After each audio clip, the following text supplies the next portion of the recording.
자, 토마토 모닝쇼 3부 순서 시작하도록 하겠습니다. 자, 어제 우리 증시도 뭐 하루 만에 다시 좀 반등세로 좀 돌아서는 모습이었습니다. 외국인들은 여전히 좀 빠져나가는 모습이었습니다만 그래도 기관들이 순매수로 좀 돌아서면서 그래도 우리 증시에 좀 어느 정도 좀 안도감을 주는 그런 느낌이었어요. 네, 닷새 만에 반등을 주는 모습입니다. 하지만 그 반등에 대해서는 아직까지 조금 미적지근한 부분들이 많은 것 같습니다. 간밤에 뉴욕 증시를 보셨다시피 여전히 좀 국제 유가 하락세가 지속되면서 우려감이 짙은 모습이고요. 그러다 보니까 아무래도 매기는 중소형주 쪽으로 집중이 되고 있는 양상입니다. 자, 앞으로의 흘러갈 방향성들 국내 이슈 체크인으로 점검하겠습니다.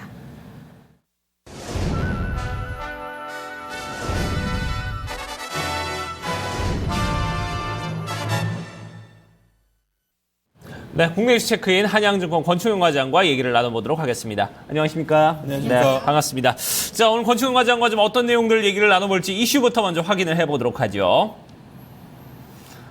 네, 오늘 이슈는 씁쓸한 반등에 대해서 좀 얘기를 나눠보도록 하겠습니다.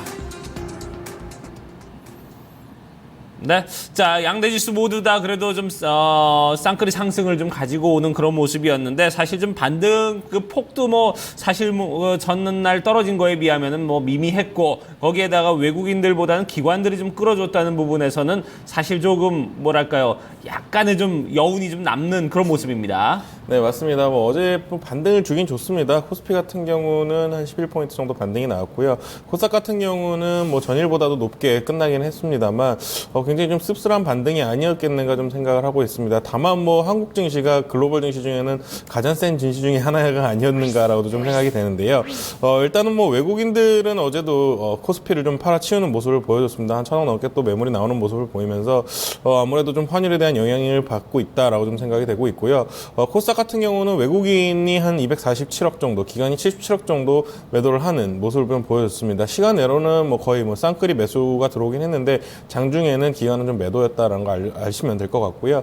그런 부분들이 일단은 중소형주가 좀 어느 정도 계속해서 좀 강한 모습을 보이지 않겠는가라고 좀 말씀드릴 수 있겠고요.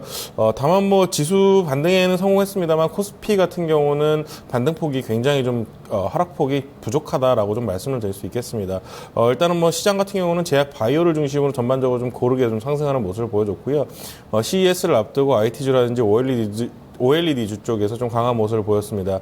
일단은 뭐 전일 뭐 중국의 서킷 브레이커가 발동을 하면서 투심 불안이 굉장히 좀 많이 회복된 상황이다라고 좀 말씀드릴 수 있겠습니다만 일단은 증시 첫 주가 갖는 의미가 저는 굉장히 좀 크다라고 좀 생각을 하고 있습니다. 그런 와중에 지금 굉장히 좀 힘든 모습을 보여주고 있기 때문에 올 한 해 굉장히 좀 쉽지 않은 시장이 될 것 같다라는 좀 예상도 되는 것이 사실입니다. 네, 중국 증시는 조금은 이제 안정됐는데 사실 위안화 흐름을 본다면 원달러 환율도 사실 아직까지도 좀 불안한 양상을 띠고 있거든요. 그렇게 되면 대형주는 앞으로도 좀 힘들지 않을까라는 전망들도 나오고 결국 우린 중소형주 쪽으로 기대할 수밖에 없을까요?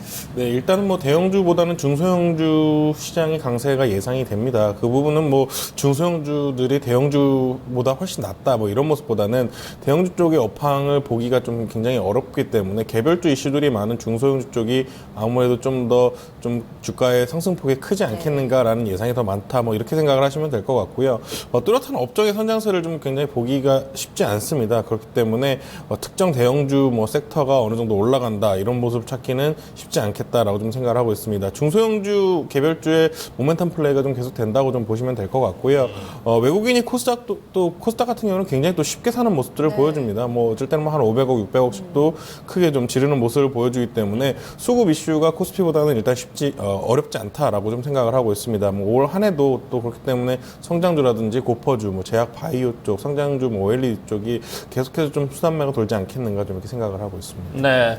자, 이렇게 뭐 어쨌든 간에 좀 대형주의 어떤 특징적인 상승은 좀 어렵다 이런 부분에 대해서는 이렇게 된다면 뭐 시작부터 우리 증시 올 한 해 좀 쉽지 않지 않겠냐 이런 생각이 드는데 아무리 뭐 코스닥 중소형주에 대한 어떤 뭐 유망함이 있다 하더라도 전체적으로 어떤 시장의 어떤 규모로 볼 때는 그 부분에 대해서 좀 미미하지 않을까 하는 생각이 드는데 어떻습니까? 네, 맞습니다. 일단은 뭐 코스피 쪽에서 힘들어지면은 코스닥 쪽이 아무리 뭐 날고 긴다 그래도 어려운 시장이 상당히 어려운 분위기를, 엄한 분위기를 좀 만들어내는 그런 모습들을 좀 많이 보여주고 있기 때문에 일단은 시장은 매우 좀 어려운, 좀 껄끄러운 한 해가 되지 않겠는가로 좀 생각을 하고 있습니다. 뭐 금리 인상도 3개월마다 한 번씩 나온다라고 생각은 되고 있지만 그렇기 때문에 뭐 현금 비중을 항상 좀 유지하셔라 좀 이렇게 말씀을 드려야 될 것 같습니다. 현금 비중은 한 20%에서 많게는 한 30%까지도 항상 유지를 하는 이런 모습들을 보인다면은 계속해서 좀 어느 정도 뭐랄까요, 좀 위기가 굉장히 찾아온다면은 그 부분을 또 찬스로 만들 수 있는 기회가 굉장히 좀 많이 나올 것으로 좀 보입니다.